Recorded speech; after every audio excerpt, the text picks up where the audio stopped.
क्या इंसान सिर्फ कीड़ा है या अनंत जीवन का वारिस? आज मैं तुमसे एक ऐसा सवाल पूछने जा रहा हूं जो शायद तुम्हें अंदर तक हिला दे। क्या सच में इंसान की कोई कीमत नहीं है? क्या बाइबल कहती है कि हम सिर्फ मिट्टी हैं, सिर्फ एक सांस, सिर्फ एक कीड़ा जो पैदा होता है, थोड़ा जीता है और खत्म हो जाता है? अय्यूब 4 अध्याय में अय्यूब का दोस्त एलीफज कहता है, क्या कोई नश्वर मनुष्य परमेश्वर से अधिक धर्मी हो सकता है? क्या कोई मनुष्य अपने बनाने वाले से अधिक पवित्र हो सकता है? और फिर वह आगे कहता है, मनुष्य तो कीड़े के समान है, उसका आधार मिट्टी में है, वह सुबह खिलता है और शाम को मुरझा जाता है, उसका कोई स्थायित्व नहीं। अगर तुम सिर्फ ये पद पढ़ो तो तुम्हारे अंदर क्या आएगा? डर, निराशा, छोटापन, बेकार होने की भावना। कई लोग इन पदों को पढ़कर सोचते हैं, तो फिर हम हैं ही क्या?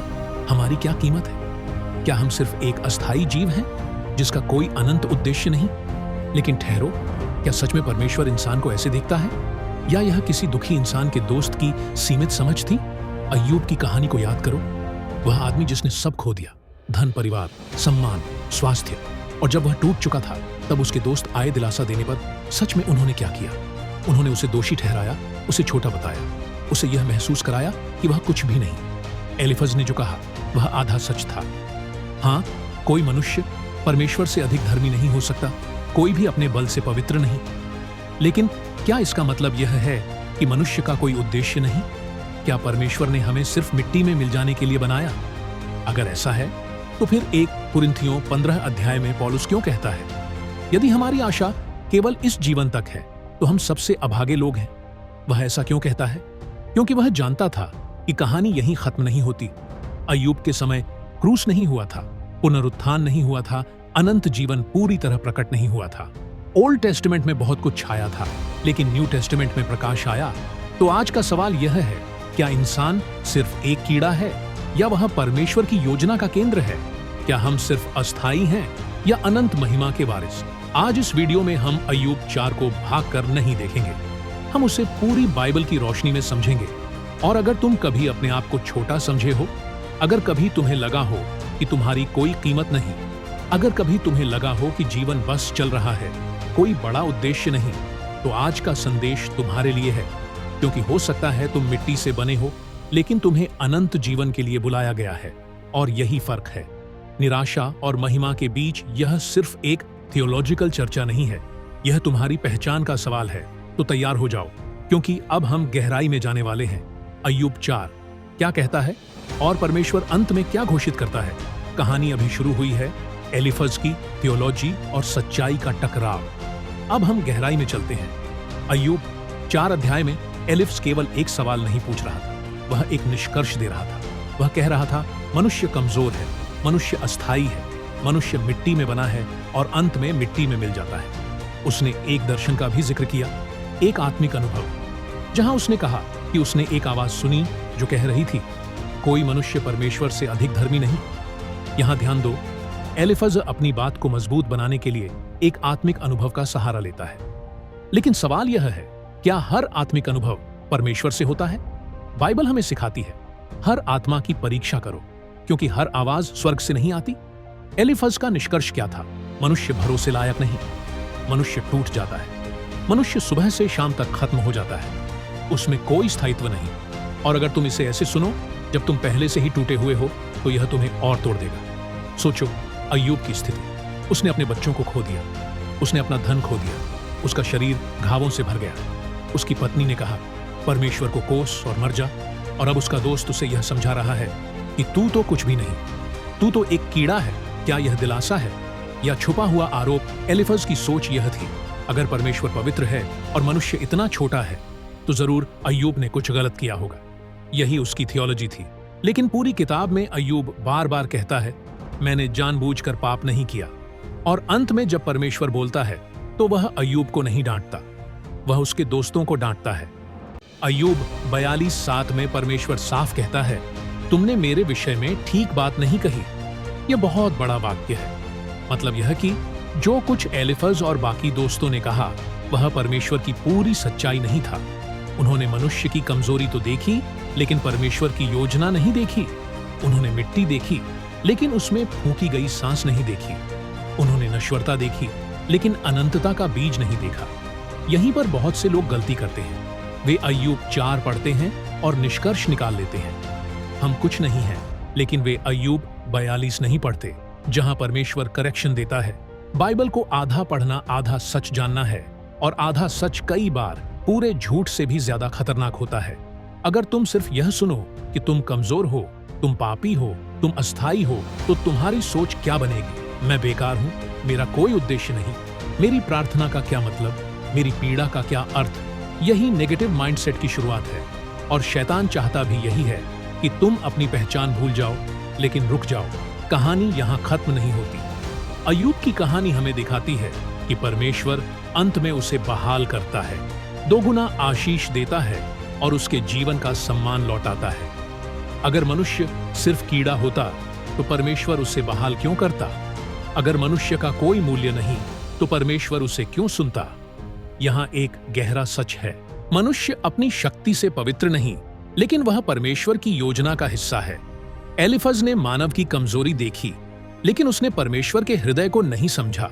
और अब हम आगे बढ़ेंगे न्यू टेस्टामेंट में, जहां पौलुस हमें दिखाता है कि अगर पुनरुत्थान नहीं है तो सब व्यर्थ है, लेकिन अगर पुनरुत्थान है तो हमारी पीड़ा भी अर्थ रखती है। क्रूस और पुनरुत्थान ने मनुष्य की पहचान बदल दी। अब हम उस मोड़ पर आ गए हैं जहां पूरी कहानी बदल जाती है। अय्यूब 4 में मनुष्य कमजोर है, नश्वर है, मिट्टी है, क्षणिक है, लेकिन अब हम न्यू टेस्टामेंट में खड़े हैं और यहाँ सब कुछ बदल चुका है। पौलुस 1 कुरिन्थियों 15 में लिखता है, यदि मसीह नहीं जी उठा तो हमारा प्रचार व्यर्थ है, हमारा विश्वास व्यर्थ है, और यदि हमारी आशा केवल इस जीवन तक है तो हम सबसे अभागे लोग हैं। ध्यान से सुनो, पौलुस यह नहीं कह रहा कि हम इस जीवन में दुख नहीं झेलेंगे। वह जानता था दुख क्या होता है। उसे कोड़े लगे, उसे जेल में डाला गया, उसे पत्थरवाह किया गया, वह भूखा रहा, वह सताया गया। अगर कोई इंसान अय्यूब 4 पढ़कर टूट सकता था तो वह पौलुस था। लेकिन उसने क्या कहा? यदि पुनरुत्थान नहीं है तो हम सबसे अभागे हैं। मतलब यह कि अगर जीवन यहीं खत्म हो जाता है तो सच में सब व्यर्थ है। लेकिन फिर वह घोषणा करता है, मसीह जी उठा है। यही वह बिंदु है जहां अय्यूब 4 की निराशा क्रूस की रोशनी में खड़ी होती है। हाँ, मनुष्य नश्वर है। हाँ, मनुष्य अपने आप में धर्मी नहीं, लेकिन परमेश्वर ने मनुष्य को इतना मूल्यवान समझा कि उसने अपने पुत्र को दे दिया। अब सोचो, अगर मनुष्य सिर्फ कीड़ा होता तो क्या क्रूस की जरूरत थी? अगर मनुष्य का कोई उद्देश्य नहीं तो क्या पुनरुत्थान की योजना बनाई जाती? क्रूस यह घोषणा है कि तुम महत्वहीन नहीं हो। पुनरुत्थान यह घोषणा है कि तुम्हारा अंत कब्र नहीं है। अय्यूब के समय लोग मृत्यु के बाद की आशा को धुंधले रूप में देखते थे, लेकिन मसीह के बाद मृत्यु हार चुकी है। पौलुस आगे कहता है, जैसे आदम में सब मरते हैं वैसे ही मसीह में सब जीवित किए जाएंगे। यह पहचान की सबसे बड़ी क्रांति है। ओल्ड टेस्टामेंट कहता है तू मिट्टी है, न्यू टेस्टामेंट कहता है तू नई सृष्टि है। ओल्ड टेस्टामेंट दिखाता है मानव की कमजोरी, न्यू टेस्टामेंट प्रकट करता है परमेश्वर की सामर्थ्य। और अब सवाल यह नहीं है क्या मनुष्य परमेश्वर से अधिक धर्मी है, सवाल यह है क्या मनुष्य मसीह में धर्मी ठहराया गया है? और जवाब है हाँ, यह अपनी शक्ति से नहीं, यह अनुग्रह से है। यही फर्क है एलिफज की सोच और पौलुस की घोषणा में। एलिफज कहता है तू कुछ नहीं, पौलुस कहता है तू मसीह में अनंत जीवन का वारिस है। और अगर कोई युवा, कोई टूटा हुआ व्यक्ति, कोई ऐसा इंसान जो खुद को बेकार समझता है, इन दोनों आवाजों को सुने तो वह किसे चुनेगा? अगर वह सिर्फ अय्यूब 4 सुनेगा तो शायद वह निराश हो जाएगा, लेकिन अगर वह 1 कुरिन्थियों 15 सुनेगा तो उसके अंदर आशा जल उठेगी, क्योंकि पुनरुत्थान का मतलब है तुम्हारी पीड़ा व्यर्थ नहीं, तुम्हारा विश्वास व्यर्थ नहीं, तुम्हारा जीवन व्यर्थ नहीं। तुम मिट्टी से बने हो, लेकिन तुम्हें अनंत महिमा के लिए बुलाया गया है। और यही वह सत्य है जो नेगेटिव माइंडसेट को तोड़ देता है। अगर तुम खुद को छोटा समझते हो तो ये तुम्हारे लिए है। अब मैं सीधे तुमसे बात कर रहा हूं, हाँ, तुमसे। अगर कभी तुम्हें लगा कि तुम बस जी रहे हो, कोई खास मकसद नहीं, कोई बड़ी बुलाहट नहीं, बस रोज उठना, काम करना, थक जाना, सो जाना। अगर कभी तुम्हें लगा कि तुम्हारी प्रार्थना आसमान तक नहीं पहुंचती, कि परमेश्वर शायद तुम्हें नोटिस भी नहीं करता, कि तुम भीड़ में एक चेहरा हो, बस एक और इंसान, तो आज ध्यान से सुनो। अय्यूब 4 तुम्हें तुम्हारी कमजोरी दिखाता है, लेकिन क्रूस तुम्हें तुम्हारी कीमत दिखाता है। हाँ, तुम अपने बल से धर्मी नहीं, हाँ, तुम पूर्ण नहीं, हाँ, तुम नश्वर हो, लेकिन तुम व्यर्थ नहीं। परमेश्वर ने तुम्हें बनाया, सांस दी, नाम से पुकारा। और सबसे बड़ी बात, उसने तुम्हारे लिए कीमत चुकाई। कीड़ा होने के लिए कीमत नहीं चुकाई। जाती मिट्टी के ढेर के लिए खून नहीं बहाया जाता। क्रूस ये साबित करता है कि तुम महत्व रखते हो, और पुनरुत्थान ये साबित करता है कि तुम्हारा भविष्य है। शायद आज तुम संघर्ष में हो, शायद लोग तुम्हें कम समझते हैं, शायद तुमने खुद को कम समझना शुरू कर दिया है। लेकिन सुनो, तुम्हारी पहचान तुम्हारी असफलताओं से नहीं, तुम्हारी पहचान मसीह से तय होती है। दुनिया कहेगी तुम साधारण हो, शैतान फुसफुसाएगा तुम बेकार हो, तुम्हारा अतीत कहेगा तुम योग्य नहीं, लेकिन परमेश्वर कहता है तू मेरा है। यही फर्क है। एलिफज ने मानव की सीमा देखी, लेकिन परमेश्वर ने मानव की संभावना देखी। एलिफज ने मिट्टी देखी, परमेश्वर ने उसमें महिमा का भविष्य देखा। और अगर पुनरुत्थान सच है तो तुम्हारा हर आंसू दर्ज है, तुम्हारा हर संघर्ष अर्थ रखता है, तुम्हारा हर विश्वास का कदम अनंत में गूंजेगा। तुम सिर्फ इस धरती के लिए नहीं बने, तुम अनंत के लिए बने हो। और यही कारण है कि पौलुस कहता है, अगर पुनरुत्थान नहीं तो हम सबसे अभागे, क्योंकि हम सिर्फ इस जीवन के लिए नहीं जी रहे, हम उस जीवन के लिए जी रहे हैं जो कभी खत्म नहीं होगा। अब फैसला तुम्हारा है, तुम अपनी पहचान कहां से लोगे? अधूरी समझ से या पूर्ण प्रकाश से? अय्यूब 4 से या खाली कब्र से? तुम मिट्टी हो, लेकिन तुम महिमा के वारिस भी हो। तुम नश्वर हो, लेकिन तुम्हारे अंदर अनंत जीवन का वादा है। और जब तुम यह समझ लेते हो तो नेगेटिव माइंडसेट टूट जाता है, डर कम हो जाता है, निराशा कमजोर पड़ जाती है और आशा खड़ी हो जाती है, क्योंकि तुम्हारा जीवन सिर्फ सांसों की गिनती नहीं, यह अनंत कहानी की शुरुआत है। अंतिम घोषणा और प्रार्थना। अब इस संदेश को अपने दिल में बैठा लो। अय्यूब 4 तुम्हें याद दिलाता है कि तुम अपने बल से कुछ नहीं। 1 कुरिन्थियों 15 तुम्हें याद दिलाता है कि मसीह में तुम सब कुछ हो। दोनों सच्चाइयां साथ चलती हैं। घमंड टूटे लेकिन पहचान न टूटे, नम्रता आए लेकिन निराशा न आए। हाँ, हम परमेश्वर से बड़े नहीं, हम उससे अधिक धर्मी नहीं, हम उससे अधिक पवित्र नहीं, लेकिन हम उसके प्रेम से बाहर भी नहीं।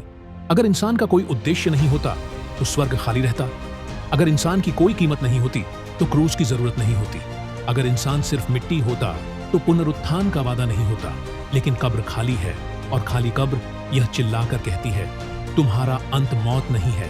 अब मैं चाहता हूं कि तुम यह शब्द अपने लिए सुनो, मैं व्यर्थ नहीं हूं, मैं बेकार नहीं हूं, मैं सिर्फ सांस लेने के लिए पैदा नहीं हुआ, मैं अनंत जीवन के लिए बुलाया गया हूं। शायद आज तुम्हारी हालत अय्यूब जैसी हो, सब कुछ हिल चुका हो, दोस्त समझ ना पा रहे हो, लोग तुम्हें दोष दे रहे हो, लेकिन याद रखो, परमेश्वर ने अंत में अय्यूब को सम्मान दिया, और परमेश्वर तुम्हारी कहानी भी अधूरी नहीं छोड़ेगा।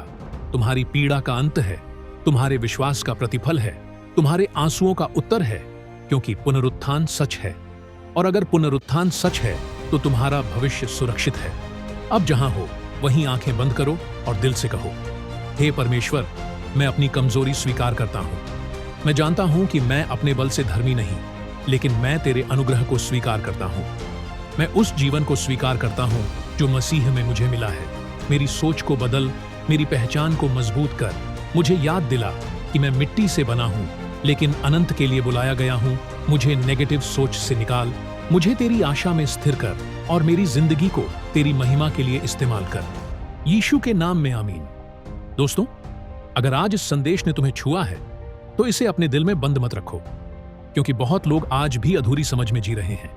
उन्हें यह जानने की जरूरत है कि वे सिर्फ कीड़े नहीं, वे अनंत जीवन के वारिस हैं। यीशु कनेक्ट का यही मकसद है, पहचान को बहाल करना, आशा को जगाना और सच्चाई को संतुलन के साथ समझाना। याद रखो, तुम नश्वर हो लेकिन तुम व्यर्थ नहीं, तुम छोटे हो लेकिन तुम चुने हुए हो, और तुम्हारी कहानी कब्र पर खत्म नहीं होती।